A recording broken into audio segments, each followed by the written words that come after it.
Hi, thank you so much for joining the Falling for Learning podcast. We have this podcast to help parents and caregivers with having the resources, strategies, and tools needed to make sure that their children are on track for learning and to stay on track for success.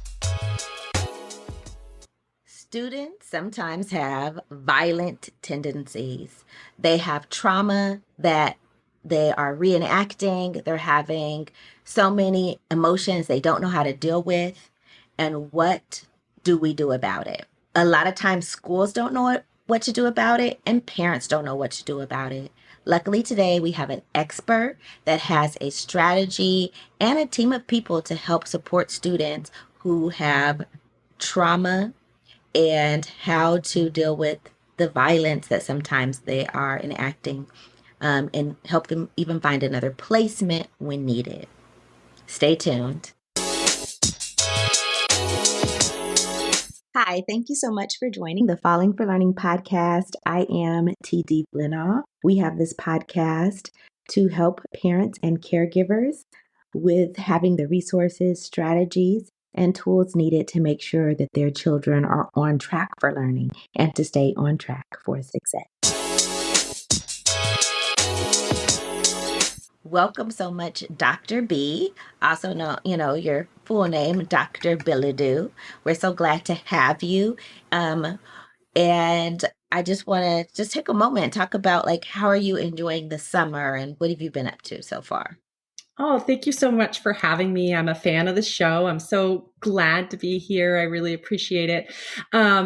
This summer has been great. I've had the opportunity to travel quite a bit at the beginning of this summer, did 4 or 5 of the different national parks, and was also able to do some work with my book that just came out and deliver those to some libraries and community centers, as well as some school districts, which was just such a fun experience. But we made it all the way out to the West Coast and then back to the East Coast, which was super fun. Amazing. Okay. That sounds so good. I did just get a vacation and we went to a cruise and I have a little bit of suntan or sun lines or whatever, but anyway. You go, girl. It's always good when you come back and you've got the proof to say I was outside. Yes.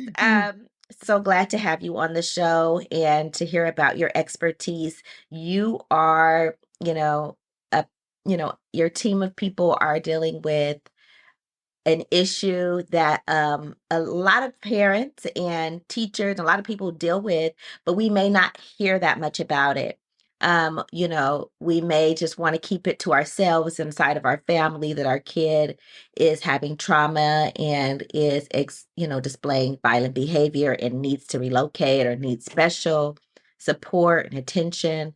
But instead of, hiding this, we want to talk about it. And so that if this is something that comes up for you in your school, with your family, with your child, that you have a way to talk, some resources, a path forward, and choices. Absolutely. And in most cases, I would say these students, they feel unsafe. They either feel unsafe, they feel dysregulated. In almost all cases, that is the case. And it comes out in a way that presents as very, very maladaptive, unfortunately. And that really makes everybody else around them, whether it's educators or parents or caregivers, that makes everyone else feel unsafe because of the behavior that they're demonstrating. So there's some really simple techniques to make someone else in your presence feel safe. And there's some really simple ways to really kind of get them to a better point so that they're more functional. And there's some actual reasons why this is happening in the brain and why these things keep happening and keep patronizing. Okay. So I know you're going to share those resources and even your book with us. Can you tell us a little bit about your background? This is the Falling for Learning podcast. And Absolutely. we always like to talk to our guests about what made them fall in love with learning or what made them find their purpose. So my mother was a teacher for many years and became a principal. And prior to that, she was a deaf interpreter. and she would often bring students to stay with us for weekends and things like that. And because of that, I was able to learn sign and all of that. And when I finished my bachelor's degree, I actually passed the praxis, and I taught science in biology in Guam for a period of time, which I loved. And I still keep in touch with many of my students. And this was over 30 years ago at this point. Wow. Yeah, it's amazing to see, like, they have families and they're doing all these things. It's just great. And I loved teaching there. I moved back to the States. I taught sixth grade for a while here. And I was just really drawn to the students that were really struggling, the students that were getting suspended, that were having a lot of challenges. And because of that, I decided that I was going to specialize more in that field. And I really couldn't do both at the same time. To remain in education and stay up on all the curriculum changes, as you know, and Yes. everything else that's involved with that, I couldn't do it effectively, plus specialize in the behavior field. In addition to that, my oldest son really had some behavioral struggles. He was born early and had a lot of challenges, mainly behaviorally, not so much medically. And because of that, he was asked to leave 3 daycares before he was 18 months old. Because, everybody's fine until your kid bites the other kid. And then it's like, you get that call that's like, your kid can't stay here anymore. They bit the kid. So he was asked to leave. Absolutely. So that's so great. You have like personal experience Mm, in this, and you have the expertise about how to help families through this. We get our kids, we love them wherever way they come. We want to have those strategies for helping support them into a more productive way of handling issues. absolutely. Yeah. And so, what about your like schooling? What were some activities and things that you did as a child or as a youth that helped really contribute to what you do? So I did not have a great educational experience, which most people are very surprised about, because I did Mm. exceptionally well in school, especially in high school, but I did not do well in school in my elementary years and my middle school years. I really struggled. It was very hard for me. And then I discovered sports. And because of that, I really upped my game as far as staying on the academics. But I have some learning disabilities. I have some behavioral challenges and those sorts of things. I was the typical ADHD kid who also struggled to learn. And because of that, the sports helped me significantly. But when sports weren't in session, I oftentimes was sick and I wouldn't go to school. So what did that look like for you? What did those struggles look like for you? For me, it was debilitating anxiety by the time I got into high school. Like, I had been told so many times as an elementary and early middle school student to stop talking, stop walking around, stop socializing, stop doing this, that by the time I got to high school, I didn't talk to other kids during classes. I didn't talk to other kids. If we were in class, I was silent. And my teachers would always say, "We wish you'd contribute more." And I'm like, "You're telling me for years to close my mouth." So I got Wow. the message. Sometimes we, suppress that, the gifts that our students have because we want them Absolutely. to fit into a certain way of Yeah. learning and being in the classroom. Wow. Absolutely. And yeah, and I loved sports. That was really where I would shine. I loved being on sports teams and playing team athletics and stuff like that. So I really loved that. And that part of it really helped to secure me in the school setting and kept me going to school and really getting things done. I just want to highlight that there are so many people that I know that say that.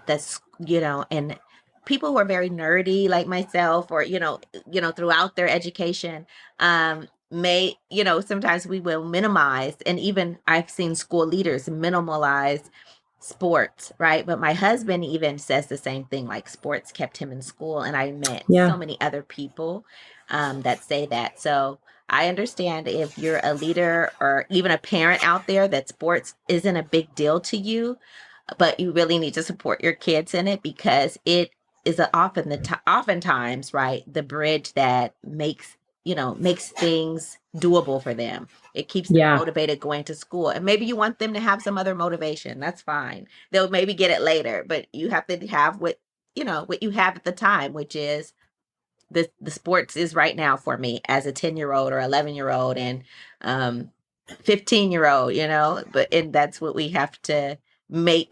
We can't minimalize it. We can't. Those extracurriculars are huge. I can't remember what the percentage is, but it is such a factor of later life satisfaction of whether or not kids have been involved in those extracurriculars, whether they're sports or a Lego club or the library program or whatever it may be, or drama. It doesn't matter what it is, but those extracurriculars are so important for learning social skills and connecting and really allowing kids to shine in their own light, because school, they don't always have the opportunity to show their best selves at school.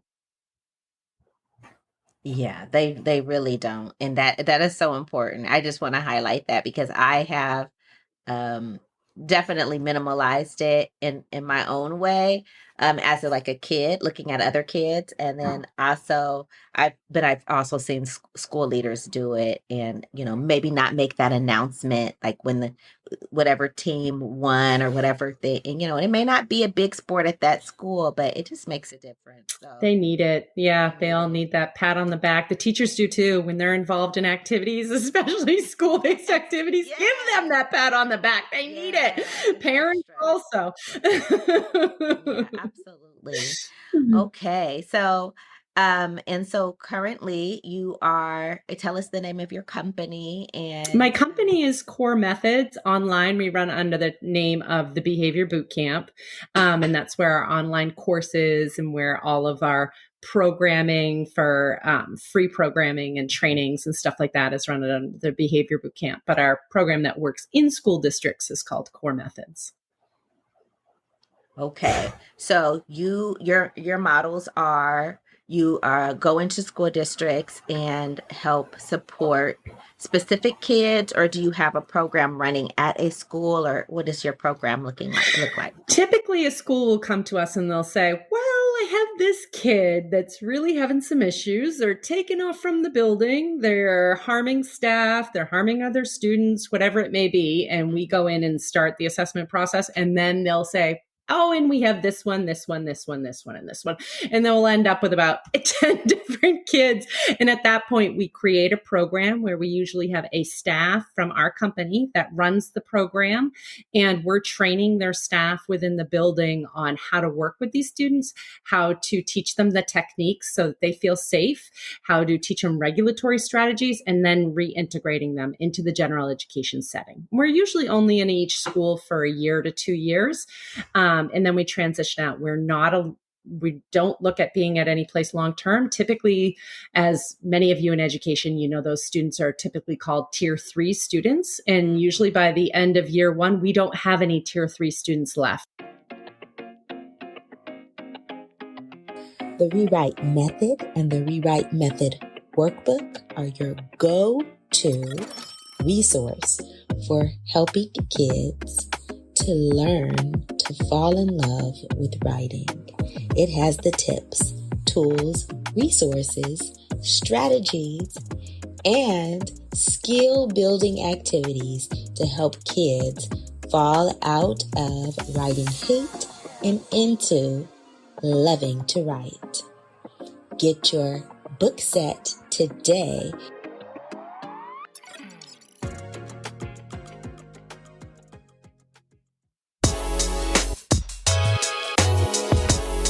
After we've done the work with them, they're usually tier 2 or most of them are tier 1. Usually 80% of them are at tier 1 at that point.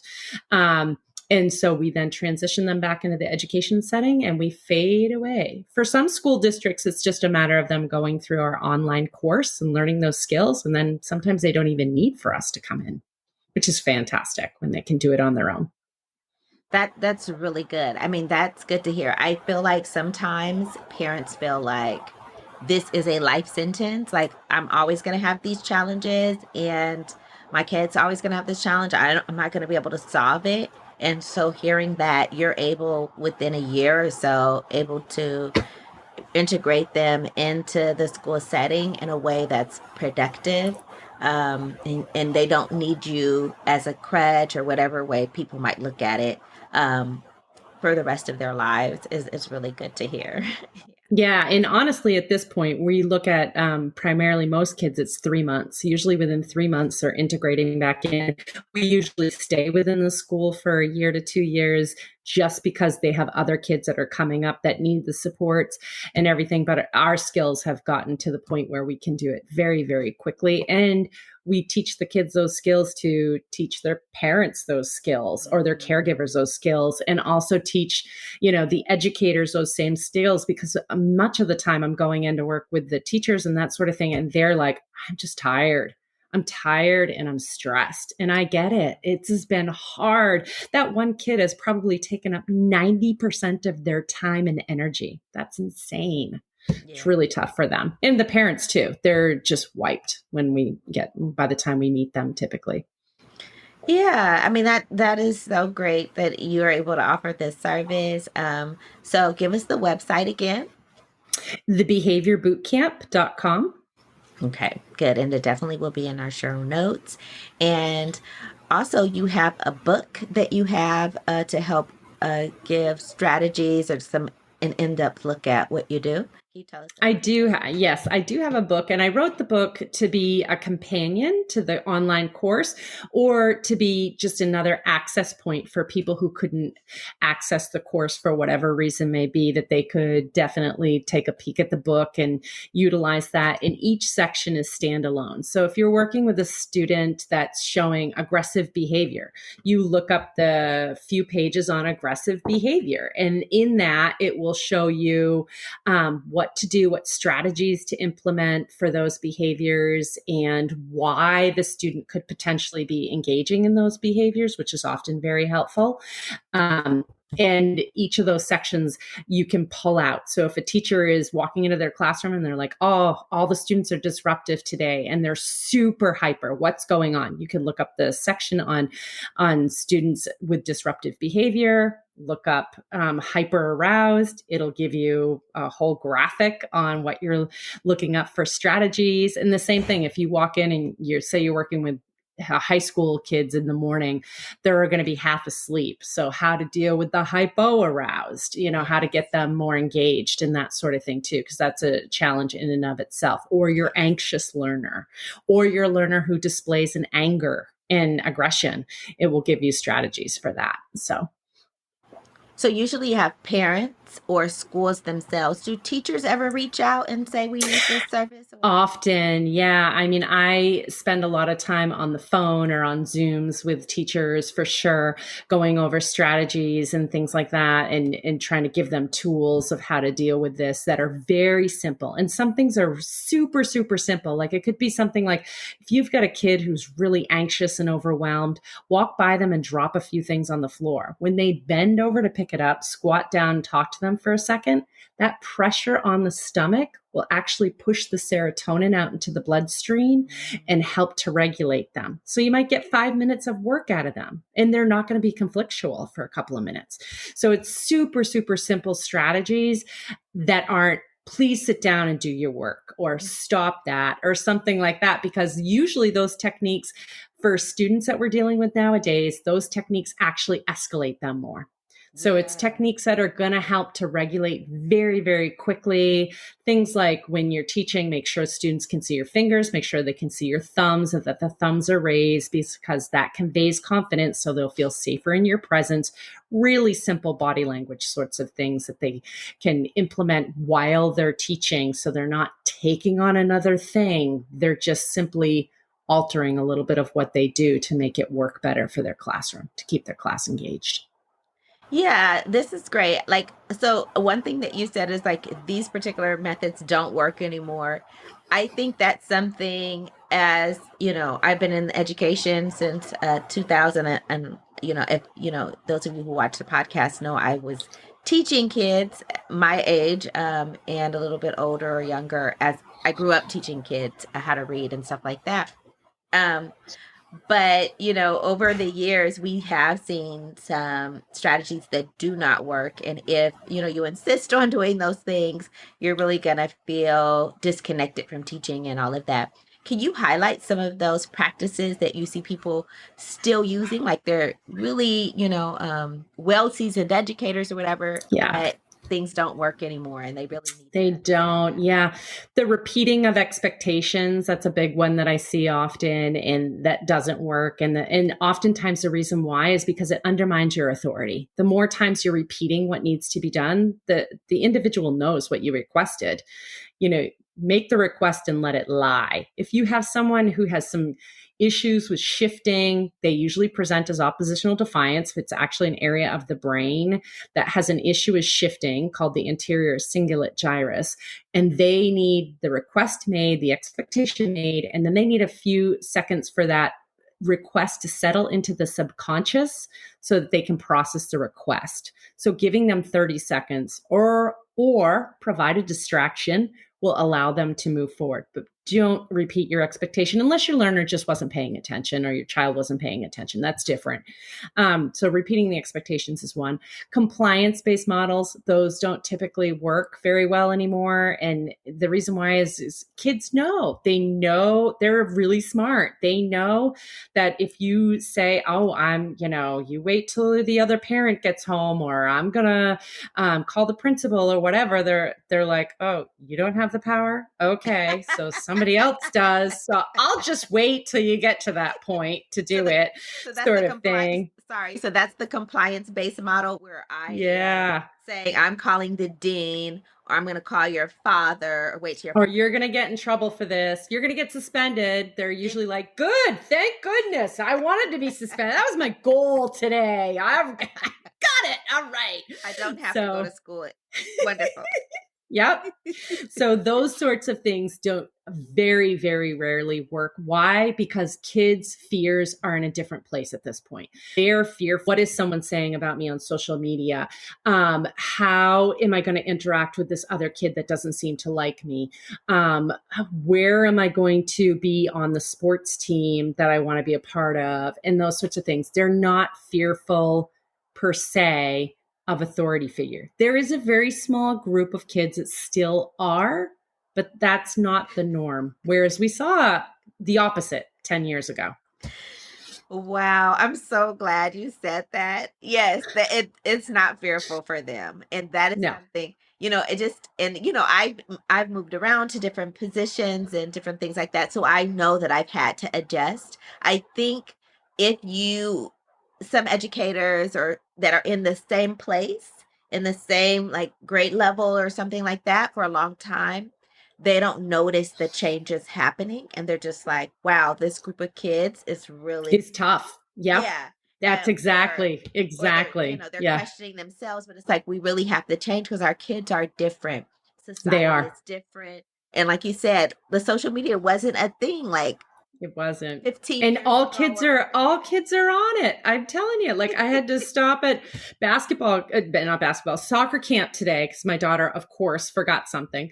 And so I brought it down and there's some kid's phone sitting beside her bag and there's like 4 or 5 Snapchats on it open.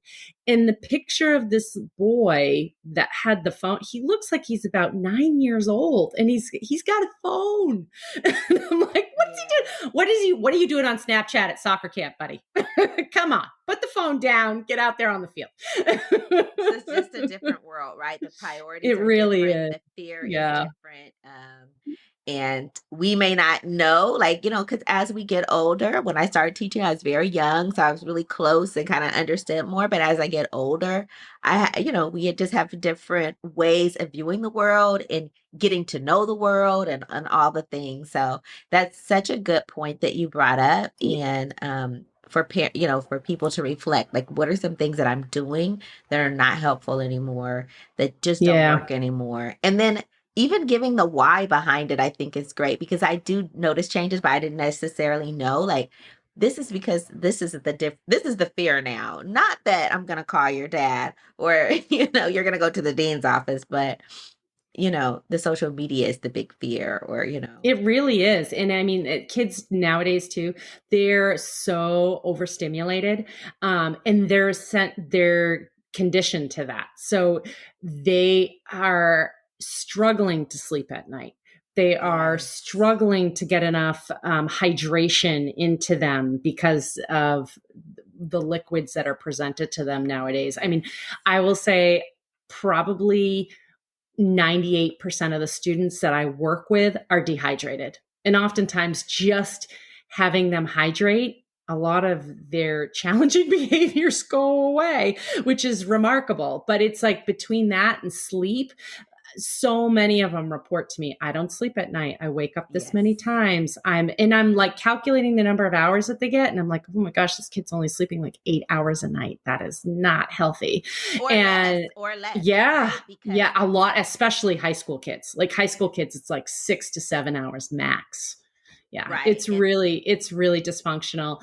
And that all contributes to their behavior, their ability to attend, their social interactions, everything else, and their immune system capacity and everything. So, there's so many things that go into where they're at. A lot of times what I'm doing is I'm teaching kids how to be in the quiet, how to be in the stillness, taking time to do that because it's not something they're used to experiencing and they don't like it at first, unfortunately. So we try to make everything fun, but that's one that I usually really have to trick them into. I mean, it's very basic, right? Like water and being in the stillness, but it's so, if you It's think tough. about it, it's not something that's normal. It's not something, for them, right? Yeah, it's tough for adults too. I mean, I'm the first to say if I'm waiting in a line, I'm usually checking my text messages. I'm updating stuff. I'm doing that too. And every now and then I'll say, "Okay, just put your phone down for a few seconds, Bethany, and see if you can sit for the next 2 minutes without your phone going." And I'll sit there for a moment and then I'm like, "Well, I should do this and maybe I should do that." And I mean, we're being conditioned that way as well. And so we would only expect that kids are struggling with the same things. Absolutely. I mean, yes, a lot of times, you know, like I said, there are some differences as we get older between our kids and ourselves, but also there are some commonalities, right? We can think like the phone has now infiltrated our life, right? And we have to think about what challenges we have with it. And we know that the kids aren't going to be any better than we are at resisting that phone, the pull of the algorithm, whatever it is. Yeah. That has really hooked us into our devices, whatever that is, right? Everyone's a little different about what it is, but we are all hooked in some way, Yes, that dopamine hit is huge. And I will say for parents for educators, if you are really trying to teach your child or your student something and you're struggling with like getting their attention and that sort of thing, the easiest way to do this, the recipe for this is really you need to elicit appreciation from them, productivity, and connection. That can be really easily done. If you're in the home, what you can do is just say to your kid, "What's your favorite meal? Oh, can you put this on the table?" You've connected, you've got them to appreciate something, and they've done something productive. If you're in the school, you can say to your students when you're doing roll call, what is your favorite animal? What's your favorite pet or something like that? That's great. Pass this paper to your neighbor or get out your pens or whatever it may be. That will release oxytocin, serotonin, and dopamine. And as many of us know, that's what primes the prefrontal cortex for learning. So if you really need to get them activated in that prefrontal cortex and you're struggling with getting them to be in that place, that's a simple way to do it. Love those strategies. Okay, so get Dr. Bilodeau's book. Find her online if you need her services. I mean, so many great tips and strategies there. What do you think parents are really getting wrong when it comes to their kids that are having these trauma responses? Well, I will say, first of all, parents, give yourself grace. You're never doing anything wrong. We appreciate that your dedication to your children and everything else. I will say a lot of the time that when your child starts to get challenging and in crisis and escalated, oftentimes we go there as well. We match that behavior. Behavior matches itself with something else. It's energetic, and that tends to happen if your kid says, no, I don't want to do this. And you say, oh, you will do it now.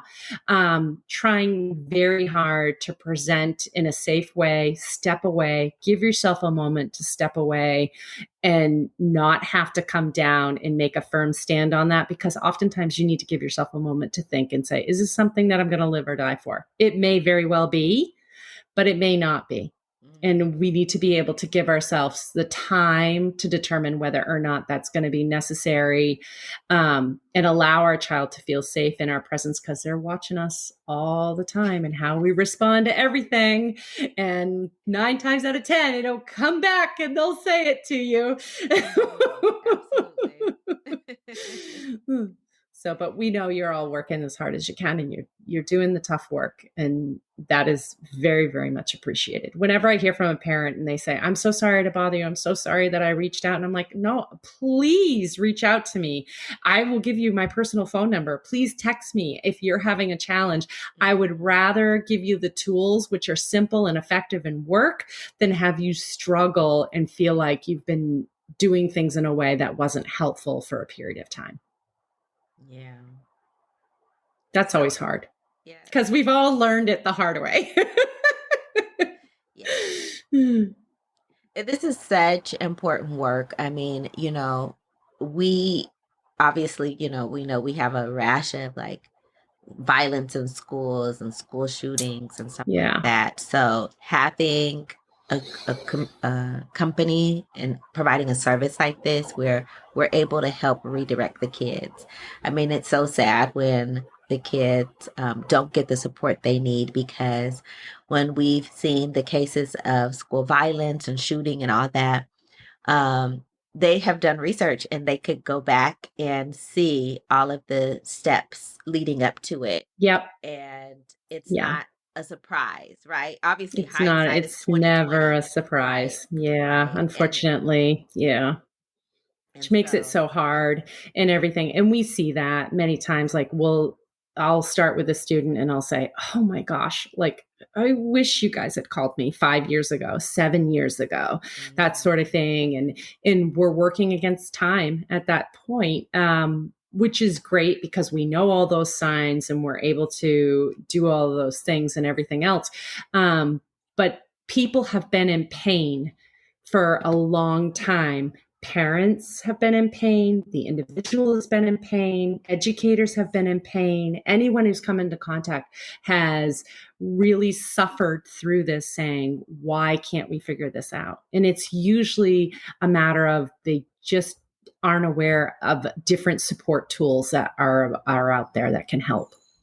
Yes. So this is such an important show. I know it's going to save somebody's life out there, right? Because they're going to get those strategies needed, because the kids are already displaying violence. They're in pain. They're in a trauma response from something that they've dealt with.